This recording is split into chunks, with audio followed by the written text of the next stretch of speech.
The new television, launched at the Milan Design Week, is immersed in the classic theatrical movement and animation themes of B&O. The Harmony of Beovision resembles a Japanese sculptural piece of furniture, or perhaps a large Nintendo Switch in a more elegant version of the console spring. The screen measures 77 inches, while in front of it there are two oak and aluminum panels.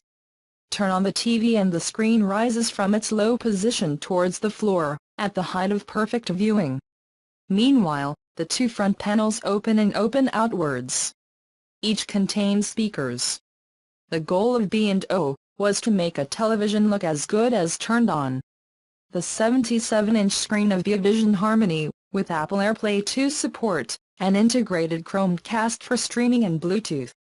It also runs LG's 4.5 WebOS, with preloaded applications for services such as Netflix, YouTube and Amazon. The audio system is a fully active 3-channel configuration, although there is a built-in 7.1-channel surround decoder. That means Beovision Harmony can be combined with up to 8 speakers Beolab as Beolab 1850 or Beolab Beolab 90 B&O for surround sound reproduction or in several rooms.